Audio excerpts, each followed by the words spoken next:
In today's podcast, we'll be doing an in-depth review of the Michigan Timberlake and our very popular Timberlake Ultra Custom Timber. Boy, that home, it's been featured by so many. And it's been incredibly popular throughout the years, and it eventually inspired this Michigan Timberlake exposed beam. Justin, you worked intimately on that project as the home consultant. Will you give us some ground roots? We've got that video out there. It just released. Will you give us a little bit of background? Yeah, and the client came to us, obviously saw all the videos of that original Timberlake video, fell in love with it. You know, they had different goals for the home. It was going to be basically their second home at the time. They didn't need something as big or maybe as extravagant as the original Timberlake home. They wanted something maybe more conservative. And our teams here, our interior design team and our home design team was able to come up with a great design for them that met all their goals. And it's just a testament to Golden Eagle and the teams here that we can design whatever level that you want to be at, whatever goals and needs that you want for that home, we can achieve that. One thing I really liked was how great of a job you did designing the home and keeping the original feel of the Timberlake, but then scaling it down. You took, 1,000 square feet out of that thing? I know Zach, That's just livable square footage. There's a lot more design square footage. Exactly. I mean, there's, we talk a lot of terms in terms of design square footage. We took over 3,000 square feet of design square footage really out of that home without losing the integrity, the original look of that Timberlake. So I know you pointed out in the video, one was in that main section of the home, and then off towards like the mudroom and bedroom, we pulled some out of there. So, but still kept the feel and the integrity of the look of the home. That was awesome. Definitely. I think, a lot of the areas where we kind of trimmed away from was those covered porches on the exteriors were really, they look great, but really they're going to add, some cost to the home, but not really a necessity. And especially looking at the property of that original Timberlake, some of those covered porches were necessary to kind of get from the driveway to that front porch. So it wasn't really a necessity on this home. We eliminated some of those covered porches and was able to bring that overall cost down without, again, losing a lot of that look of the home. I don't feel like they lost a lot of the curb appeal. I think that the front porch still is a wow factor when you see that video in that home. Definitely. So here's a good example, taking a look at the covered porch on the back side of the home. So when you talk design square footage, we're not talking the heated livable space. You're talking the overall footprint of the home, porches, decks, garages. Yep. So this is a great example. We can clearly see that the original Timberlake, that's going to be a pretty expensive structure right there. You've got mortise and tenon timber trusses. That's a huge overhang, really nice living space. But clearly, we've been able to save quite a bit of cost by eliminating that on this new Michigan home. Exactly. And that truss on the original Timberlake is structural. So it is going to add additional cost to the home because we got to make sure that's structurally sound. It doesn't take a whole lot from the look of that home. Some people prefer not to have the covered porch on their home, kind of open that space up, open their view up a little bit on the backside. It also would bring in quite a bit more light. That's something to consider. Definitely. Yep. Yeah, some people feel that it may break up their view a little bit with the railing. Some people just want, an uninterrupted view of their lake, mountain, river, whatever it may be. So again, it's all about what budget do you want to maintain and how are you going to use the home, and the fact that Golden Eagle will design the house around those different criteria. Definitely. Jon, you were pointing out the big contrast in stone between the two homes. We were talking about this off screen earlier, and there's just so much less stone used on this newer version of the home. That's got quite a bit of cost savings right there, doesn't it? Yeah, I mean, material and install, just labor, you save a lot of money, but they still did a great job with the use of the stone that they did use. Yeah, I love the symmetry that we've got with those windows. They're the same, overall the same width as what's upstairs on that primary main level.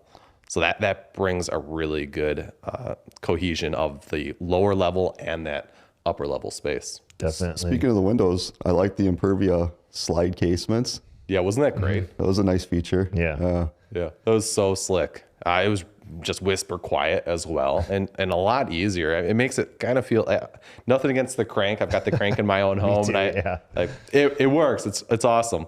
But that slide hinge or that slide crank is what they call it. It does cost a little bit more, so that's something to keep in mind. It's not too substantial. Lucas ran some numbers on that the other day, right? Yep. So, I mean, we're probably under $1,000 on the whole home, Right. for something like that. Does that sound about right? Yeah, right. Yep. Yeah, And it but- just kind of cleans that window up too. You don't have the crank there. Makes a nice sleek look from the inside. Talking about the windows, do you remember roughly how tall those basement windows were? Because when you walked around the back of the house and you're standing next to them, they just looked massive. Yeah. They were. Boy, I don't know. We must be around 7 feet at the header height. Yeah. And speaking of header height, we got to talk about the wall height too. The wall height in the original Timberlake was 10 foot tall. On the Michigan Timberlake, it's 8 foot tall. And I don't think when you were there, Zach, you made mention to that. You really didn't even notice that it was shorter than the original one. Very few flat ceilings on that first floor. Yeah, everything vaults up. So yeah, you don't even notice. Right. Yeah, exactly. The only portion that wall height is 8 foot is right at the corner, and it's only for a moment, and then it reaches up at a 10-12 slope. Very, very steep roof pitches on the inside as well. Luke made an incredible observation when we were out there. When you take a look at the band board that transitions from the wall to ceiling finish, it projects out of the wall, so it's proud of the wall, and then it, obviously meets the ceiling. It gives the illusion that it's an even taller space because of, it being extended away from the wall a bit more. So it brings that out. Yeah, it brings that surface out a little bit, reaches up a few inches taller. Further you come out, obviously, the taller the wall gets, right? Yeah. A pretty cool effect. One thing I wanted to circle back with that Pella mechanism on the slide hinge is you do lose then the wash hinge. So the perk of having that crank on a casement through Pella is it pivots the window, the sash out about 5 inches, and then you can reach your arm behind the sash and clean the window that way. That can be really beneficial if you don't have a deck on the other side of that window. So it prevents you from having to get a ladder. Oh, for That's sure. Pella's wash hinge. Yeah. That's our standard mechanism there, as opposed to this slide hinge. So something for clients to keep in mind if they're interested in this slide hinge. Additionally, the slide hinge is exclusive to Pella's Impervia line, their fiberglass window series. Okay. Yeah. I mean, speaking of windows and in the exterior still, some of the things we did remove from the exterior on the Michigan Timberlake, which I don't think affected, the overall look, was some of those gables, some inverted valleys on the inside of that original Timberlake. I don't think that was a huge loss in the Michigan Timberlake. We did lose some windows. Maybe they're not as tall, but still a great effect. Still a great look from the exterior on that Michigan. You're talking like in the bedrooms, right? Yeah, Where they had the master inverted valleys. bedroom, master bath, the second bedroom, I think. Yeah, it's really sharp. And talking about the trusses on the inside, then that's a question we get asked all the time: is what's the big difference between like an exposed beam or an ultra custom timber? This home did an excellent job, displaying kind of a standard exposed beam truss as opposed to the Morrison Tennant ultra custom trusses. You can definitely interchange them throughout different homes, but this house really displayed those really well. Yeah, I mean, when you see those pictures side by side, of the interior looking at the kitchen and the great room dining room, that picture, boy, it's hard to tell which is which. I thought I was looking at the original Timberlake when we first brought those pictures up. They did a great job of emulating that original Timberlake, and like we keep saying, you didn't lose a lot. But yeah, the exposed beam home is a spectacular package specifications. I mean, you lose nothing when you start with that package. You see those those trusses that we have. They look spectacular. They're maybe a little bit more simplified, yes, but some people like that. Some people don't like the ornateness of some of those barrel trusses. This is a more traditional look with the trusses. Some of the other things are some of the trim work in the home. They're 2x6 trim, still hand hewn in this home. Still way larger than most people think of trim work on the inside. I'm talking the base and case around the doors and windows. I mean, most people are used to a 2-3 inch base and case in their homes. This is a massive 2x6, and it's hand hewn. Oh yeah. Right. Right. Pretty spectacular. Yeah. So let's just get restarted on the package specifications. On that original Timberlake, that was an ultra custom timber, and this is an exposed beam. Correct. On our ultra custom timber, we take some liberties to assume that this thing you know, you're going to want just really all the bells and whistles, right? It's like a Lamborghini, right? And then with the exposed beam, it's still luxury, but it's not going to that extreme. And from within the exposed beam, you can still upgrade certain things if you want, whatever's important to you. Doesn't mean you have to stay with just that standard spec. I think on this home, they did opt to go to the 12-inch siding on it, correct? Yep, correct. So they upgraded some of their siding options, but kept most of it exposed beam. So we can, there's that flexibility there. Oh man, that's huge. I'm glad you brought that up because I think that's what most people do. They start with exposed beam and they pick and choose where they feel the areas are important to them, where they want to spend the money and spend the upgrades. Huge point to bring up. Now, correct me if I'm wrong, but chisel is our standard finish in the exposed beam, and this home has hand hewn. Yep. So that's a good example where we were able to upgrade that texture. Yep. Both have a very similar appearance, but these clients had seen the hand hewn on homes, and I don't know if we quite had that finish available at the time either. Not quite. Yeah. But those package specs are always evolving for the latest and greatest. Right. That chisel look is awesome. I really do love it. I mean, it's behind us right now. And I think just as more and more clients see that in our showroom and in houses, it's taken off for sure. Yeah. When we look at the front covered porch, that's a good example of the comparison of an exposed beam truss and the Morrison tenon timber truss. But I'd also say that being that we don't have that lower level walkout on that side, we get a much more inviting front covered porch on this newest home. So I think the front porch turned out awesome. I mean, we still kept all that large glass, that feature wall there. The truss looks amazing there. Doesn't have to be the Morrison tenon, but it still turned out awesome. And even the garage, we simplified the front of the garage a little bit on this house, but still has, great curb appeal to it, if you ask me. Right. I mean, this is one area where they did keep that gable in the master bath because they wanted that curb appeal. I mean, that's where most people are going to see the home, right? When they pull up, when they pull up the home. And that master bath layout, I think that turned out really cool. Kind of got that freestanding tub. Some people want that soaker tub now, still not too popular, but some people do, and they incorporated a great layout there. Yeah, nice drop in with the tile around it. It's convenient for aging in place. A lot of clients say like, yeah, I like the aesthetic of having one of those freestanding tubs, but when they're a little bit more frail, it's nice to be able to kind of, set yourself onto that tile ledge and then slowly work your way in. Okay. Whereas if you had just a big freestanding tub, it's just like one big step of a commitment to get into that tub. And those are also pretty deep bathing wells. Taking a look back at the front of the home, here's a good example where we have wood under the covered porch ceiling compared to the maintenance-free aluminum soffit.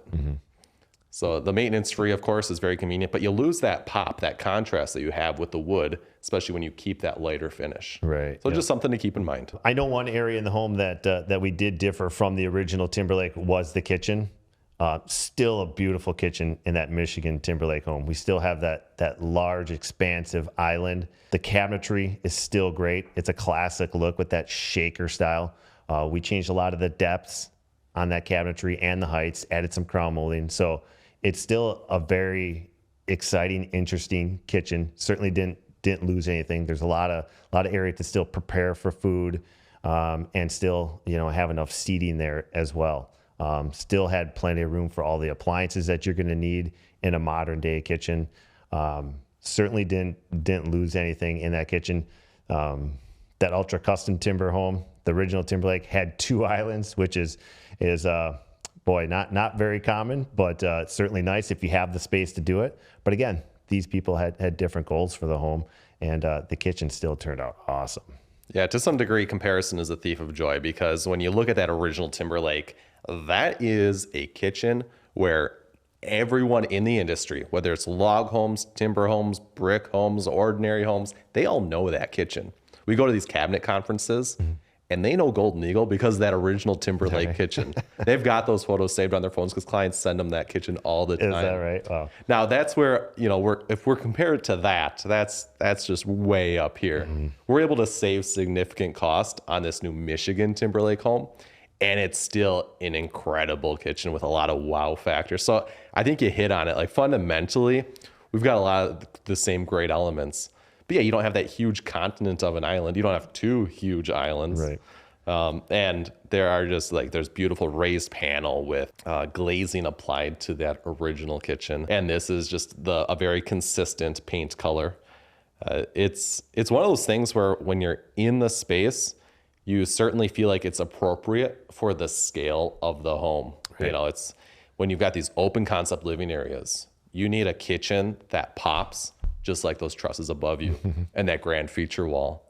So it certainly hits the point. What I really like about this home as well is that timber truss that's above those kitchen cabinets. You know, continuing the vault in that space, the cathedral ceiling, and it really draws your eye up. So I think that's a nice, affordable way to decorate that space. You know, what else would you have done up there? Yeah, right. Put that truss up there. Exactly. Yep. And a flat ceiling or anything of less magnitude just wouldn't have felt appropriate for the space.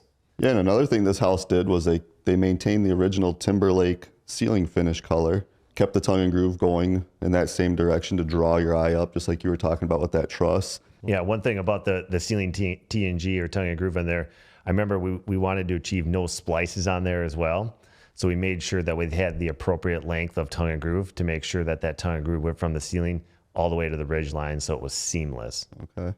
So that's great for the overall aesthetic. And then behind the scenes, we're figuring for extra blocking in those roof trusses. So of course, we've got opportunities to fasten those ceiling planks. Correct. That's something where when clients know that they want that aesthetic, of course, we can do that with any home.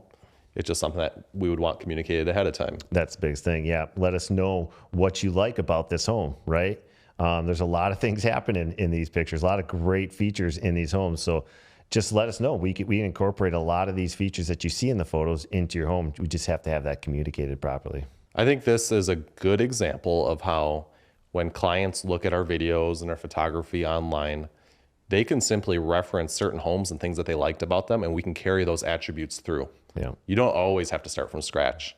You know, while we certainly welcome it with our one-stop design center showroom where nearly anything is possible, if you see something you already like, it's just so much easier to just jumpstart from there and then evolve off of that idea. When we move into that master suite, the original home had painted timbers, painted trim, much more of a spa-like atmosphere in the space, whereas this newer Michigan home, it had a little bit of a farm style country aesthetic at least to the stain color. Yep. And I thought it was a very gradual transition with the rest of the home.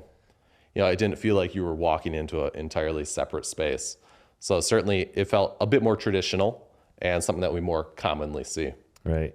And one thing I look at, from the design aspect, that's my background, and I'm just thinking about all the little things that we did into just this room. So when we're talking about the rafters on the ceilings, yes, they are non-structural, but there is a lot of thought put into those.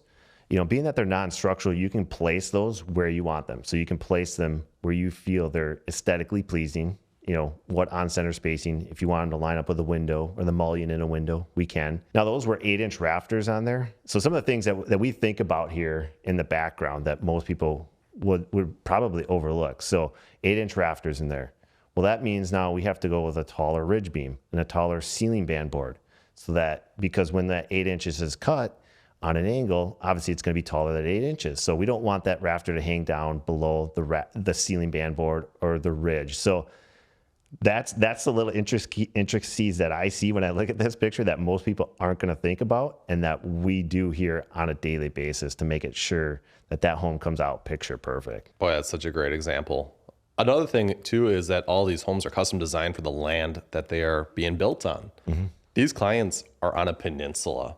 So of course they wanted to be able to see that view outside that bedroom window. So adding 2 windows on that side of the bedroom was certainly a really good idea for them. Definitely, yeah. I mean, removing the cabinetry ended up saving some cost, but then added a ton of natural light and view to that bedroom. And they did what a lot of customers wanted to do from the Timberlake, which was get the tub out of the bedroom and into the bathroom area. I know that's where a lot of customers are like, oh, I love that layout, but I don't know if I want the tub in there. Sure. This is a very common design that people do with the Timberlake. Yep, Exactly. I agree. Yep. Yeah, I love that on the original Timberlake, they were thinking to themselves, this is a vacation home, right? We're on this incredible lake. If we're using this tub, it's just simply for the spa-like experience. So they want to be able to see the lake. That was their idea on that tub. But I would say it's one of the more common changes, from our clients that are adopting that sort of a floor plan, is that they are bringing it into the master bathroom.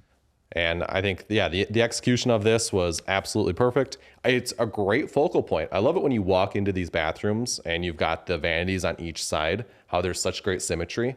And then to have that tub as that centered focal point with the wall raking up, it just looks gorgeous in there. And the use of big timbers on inverted valleys, it's so dramatic. Yeah, it's just really sharp for the space. I quite honestly believe that when you typically walk into a home, you are not looking up nearly as often as you do in our homes. Exactly. Because we do so much cool stuff on the ceilings. For sure. Yep. And all that stuff has to be thought through, like I mentioned, with the different sizes. I mean, you can't just bring this in as an afterthought. I mean, you're going to run into some weird cuts and some weird angles. So obviously we thought this through during the design phase to make sure that it turned out like it did. Yeah, it's one of those things where we're able to leverage the expertise of our design and engineering department as well as our rendering team, where they can put together these illustrations. And it really helps, you guys are doing this every single day and you can imagine all this in your head.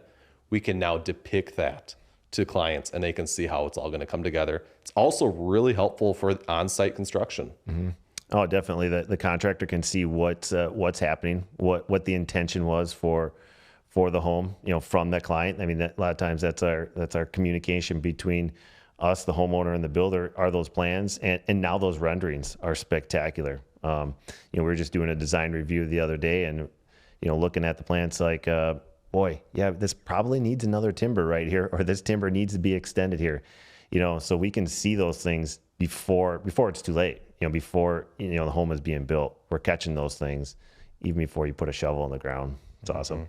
When we move down to the finished lower level basement, we can see that a lot of the same amenities that were on that main floor were duplicated downstairs as well.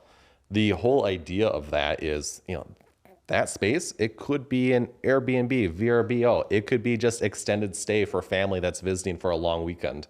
Additionally, you've got that lower level subterranean garage, so they could pull into the garage and then have access to the kitchen, the bathrooms, the bedrooms without having to come upstairs. Right. I think that's really convenient. Yep.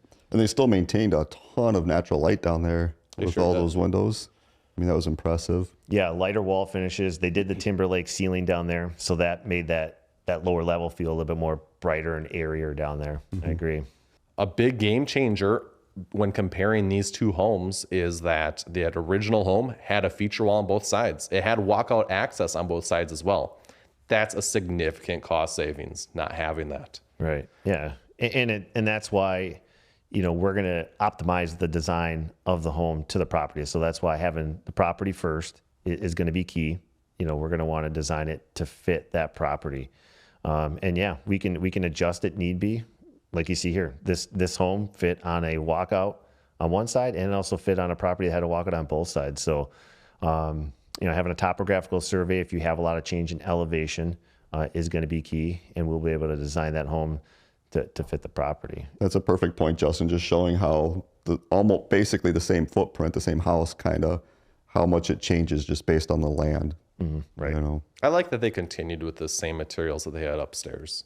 Fundamentally, to me, the way I think about it being in construction my whole life, when the basement looks different than the rest of the house, it looks to me like you finished it later. And obviously we know that didn't happen on that original Timberlake. That home pulls out all the stops. It's just absolutely incredible. It was clearly very intentional on that home. Yeah. But here's a great example where when you do it all right in the beginning, it just blends cohesively with the rest of the home. You got these extra tall ceilings, these huge windows. To call it a basement just doesn't seem fair. I know. I try not to It's do extended living space. A lower level. I mean, when people maybe think of basements, they think of, something that was dark, in the past and finished at a later time. But these homes are certainly not that. I mean, these are basically just an extension of the first floor. Right. Now, let's say someone did want to delay finishing off the basement right away. it's no problem whatsoever to come back to us in the future and get those materials. Exactly. I mean, we're typically going to design for it. You know, we're going to design the bathrooms and plumbing locations so that that rough plumbing can get placed in there right from the beginning. And then it's very easily to, you know, finish that lower level off in the future if need be. And that's an advantage of working with Golden Eagles. We'll maintain all the records of what was used, what stain colors, what products were used, so that we can still, you know, duplicate that look down there for you. Mm-hmm. So we're going to need to design that space regardless, because we're going to have bearing points coming through. Like you said, the plumbing needs to get figured out ahead of time, even though it's not getting finished. Yep. So that's a part of that original design service that you guys do with our clients. Mm-hmm. Let's talk about the big question that a lot of people have. All right. I fell in love with the original Timberlake. I love this home as well. So how much am I roughly saving from one to the other? What's your instinct today? Sure. I think we're saying you're saving over about $1 million from these two different designs with these different amenities in the home. So, and you can see the Michigan Timberlake is still a beautiful, still a spectacular home. Yes, the ultra custom Timberlake just takes it to the next level. But we can design anything in between. And the transition of any of our ultra custom timber homes can be transitioned into an exposed beam, right? We see that quite a bit on that Timber Ranch home as well. Mm-hmm. And this is a really good example of how it translates over. Yep. I always try telling customers, it's really about what do you want, how are you going to use the home, and what budget are you trying to maintain? And then let us design that home with the amenities and the layout that best fits you. Whether we start at an ultra custom and adjust from there, or we start at the exposed beam and adjust from there. At the end of the day, it's going to be a truly custom home and material selections that you've picked. Right. I think you bring up a fantastic point, because actually, if you do look at this home, it's not exclusively an exposed beam home, right? There are upgrades within this home. Exactly. Yeah, I mean, those package specifications are really just starting points for clients. Some people have no idea where to start with a log or timber frame home. Mm-hmm. And here are some great starting points. Well, it allows us also to structure pricing. Yep. How many other companies advertise pricing on their websites? Mm-hmm. You know, by us putting these, I don't want to say standard package specs, but, you know, starting out with some assumptions, we're able to start out with a material package and say, okay, based on this floor plan and some standard specs, this is going to be your price point. It really gives us the ability to have a conversation with the customer as far as this is where we're going to start with the price and then go up or down based on what we're doing. Most other companies won't even show you a price online. You know, you got to start designing the house just to get a ballpark almost from them, where we're actually able to advertise based on our packages. Here's some start points, and then now let's adjust based on what you're looking for. What I also really like is that we reflect pricing based on different styles of homes. So while today our conversation's been about timber homes, we have pricing for this floor plan based on log homes as well. Half log construction, the traditional full log construction. I think that's terrific. When you're watching our videos, looking at the photos, and if you really like that floor plan, but it doesn't quite align with your style, like, we're reflecting what it would cost in these other construction methods as well. Definitely. Yeah, that's a great point. I mean, this doesn't have to, the Timberlake doesn't have to be just a timber style. Mm-hmm. You know, we could certainly do that in log too. John, for those who are watching, what would you do if you're saying to yourself right now, we love this home? What are the next steps with Golden Eagle? How do we get started from here? Yeah, I mean, definitely give us a call. Whichever sales rep you're working with, we will go over the floor plan with you. We'll discuss what kind of changes you want to make. We'll discuss what style of home, what amenities you want to include in the home, you know, what kind of budget we're trying to maintain. And then that's the next step, is getting you some rough prices and then starting that design service based on, like Justin pointed out, you know, how is this house going to fit on your lot, and make those adjustments. That's what we do through the design service process, to really customize the home based on what you're looking for. So fundamentally, we're getting a conversation going. It's not too early to have the conversation. You're going to estimate some ballpark prices, and you guys pull in estimates based on what will turnkey construction cost based on where it's being built. That's pretty influential as well. Oh, definitely. Region, you know, from region to region is certainly going to affect the completely built cost for sure. I mean, different pockets of the country are more expensive or less expensive than the others. So we're going to take a look at past homes that we've built. I mean, we've built in 49 states now, all across North America, really. So we're going to take a look at, you know, our past experience, homes where we've built maybe in that region, and adjust our completely built ballpark pricing based on our past experience. Yeah, huge. Well, how wonderful. What an incredible feature on both of these homes. We had released the photos early on our website, and you were saying you're already getting a lot of inquiries on it. It's amazing. I don't know how people are finding it. I don't know if it's from the shorts or the little reels you're dropping on social media, but I've got a lot of inquiries about this design already. Well, we'll link to that original tour of the original Timberlake as well as this brand new Michigan Timberlake. We'll put that in the description below. Thanks for joining us today.